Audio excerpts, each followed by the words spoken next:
Anthony Fauci was pardoned. Full unconditional presidential pardon, signed by Joe Biden himself on his way out the door, specifically to protect Fauci from prosecution. So here's the question nobody in that Senate hearing room could answer.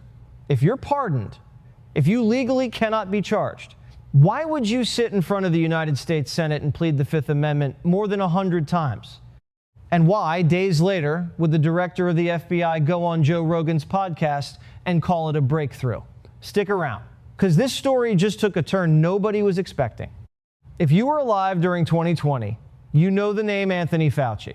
For decades, he ran the National Institute of Allergy and Infectious Diseases. When COVID hit, he became the face of America's pandemic response, the guy standing next to the podium telling you to mask up, telling you to stay home, telling you the science was settled. To a lot of Americans, he was a hero, a steady hand during chaos. To a lot of other Americans, he became the single most controversial bureaucrat in modern U.S.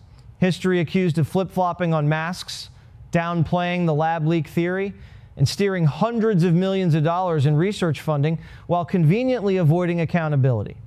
Fauci retired at the end of 2022. And in January of 2025, on his literal last day in office, President Biden handed him something extraordinary, a preemptive pardon.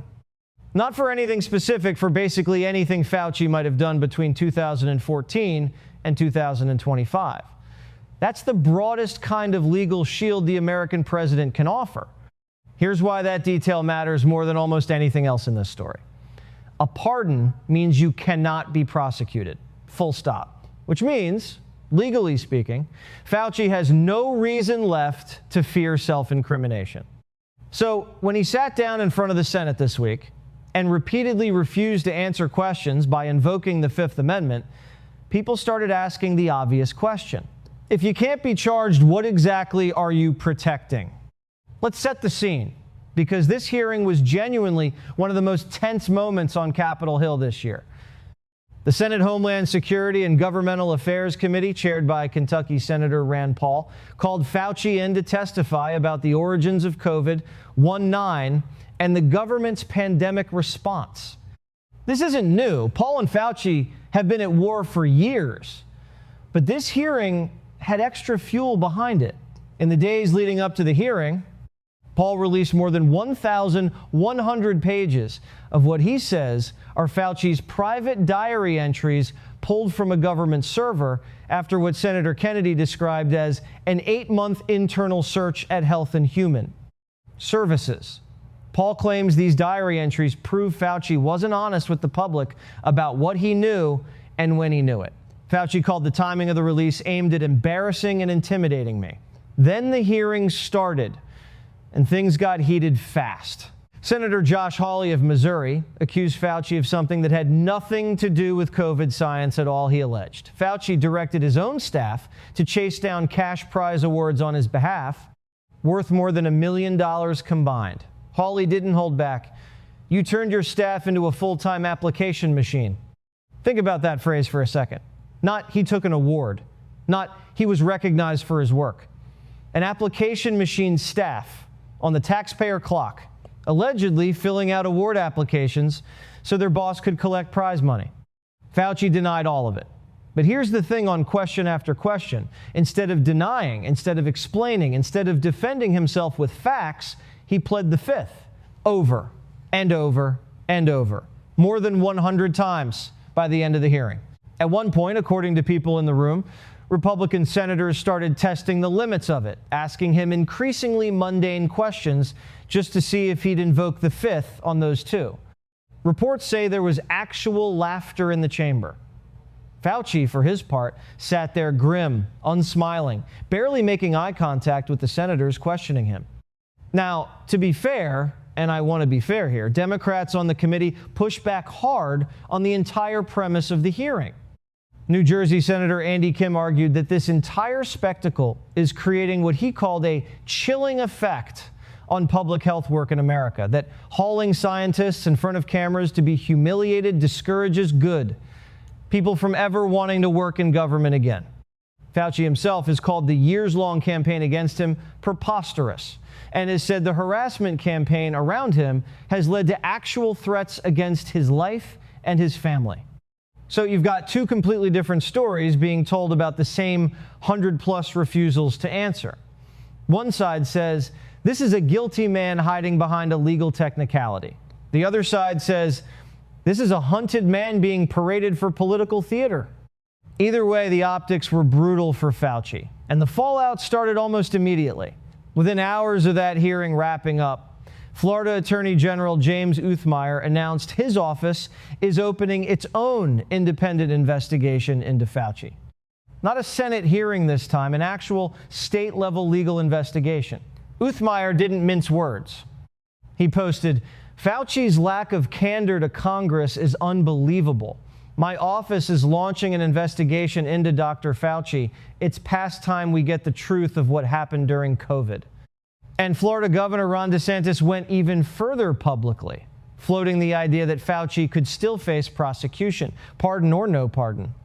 Now, legal experts will tell you a presidential pardon covers federal crimes. It does not automatically protect someone from state-level charges, which is exactly the loophole Florida appears to be testing right now.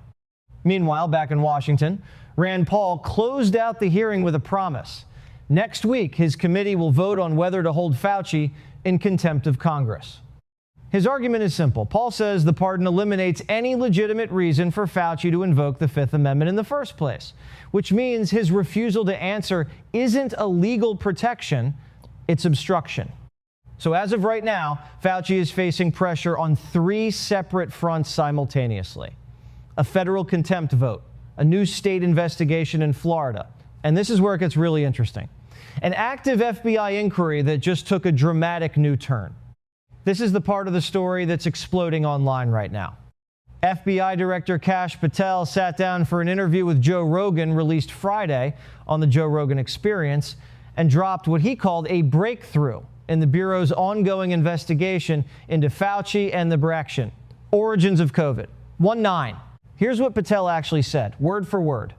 We just had a great breakthrough this week on Fauci. They had always been looking for phones and devices he used while he was back in Trump 1 during COVID, and nobody had found it until 2 days ago. Read that again. The FBI has apparently recovered devices Fauci used during the early pandemic phones investigators had been hunting for a long time and couldn't locate until 2 days before that interview aired. Now, I want to slow down here, because this is exactly the moment where a story either becomes responsible journalism or becomes wild speculation. And I'd rather give you the full picture than just the exciting half of it. In that same interview, Patel added an important caveat. He said, and I'm quoting him directly, everybody listening to us shouldn't jump to the conclusion that everything's in there. That's Patel, the man who just called this a breakthrough, telling his own audience not to assume the phones are some kind of smoking gun. That's a pretty significant hedge from someone who just used the word breakthrough on a podcast with millions of listeners. So what do we actually know? We know the FBI recovered devices they'd been searching for. We know the FBI director is calling it significant. And we know he's simultaneously warning people not to assume it proves anything specific yet. That's the honest state of this story right now. Not Fauci is caught, not the truth is finally out.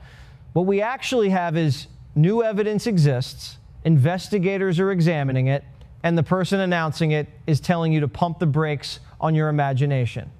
Which, if anything, makes this more interesting, not less, because now the question isn't, did they find something? The question is, what's actually on those phones and how long until we find out? So here's where things stand heading into next week. And there are 3 separate threads to watch. Thread 1, the contempt of Congress vote. If Rand Paul's committee votes to hold Fauci in contempt, that opens up a genuinely rare and serious legal escalation. One of the most prominent scientists in modern American history facing a formal congressional contempt charge. Thread 2, Florida's state investigation. This one matters because it's testing whether a federal pardon can actually be worked around at the state level. If Florida finds a path forward, it could set a precedent that changes how presidential pardons function going forward, not just for Fauci, for anyone. Thread 3, the phones. what's actually recovered, what investigators find when they go through it, and whether Patel's breakthrough turns into an actual bombshell or fizzles into nothing. We genuinely don't know yet, and anyone telling you they do know right now is guessing. What we can say for certain is that this isn't going away. Fauci and Rand Paul have been locked in this fight for years now. This is just the most explosive chapter yet. And with a contempt vote scheduled for next week, we're not looking at the end of this story. We're looking at the middle of it. So let's recap where this actually stands, because there's a lot of noise out there, and I want you walking away with the real picture, not the exaggerated one. Fauci pled the Fifth Amendment over 100 times despite having a presidential pardon. Florida opened its own investigation the same day. Rand Paul is forcing a contempt vote next week. And the FBI says it recovered phones investigators had been searching for, while its own director is telling people not to assume what's on them yet. 3 threads, 1 contempt vote, 1 investigation, 1 set of recovered devices nobody's seen the contents of. Here's my question for you. Out of those 3 threads, the contempt vote, the Florida investigation, or the phones, which one do you think actually goes somewhere? And if you want to be here the moment that contempt vote happens next week, hit subscribe, because this story is not finished. It's just getting started.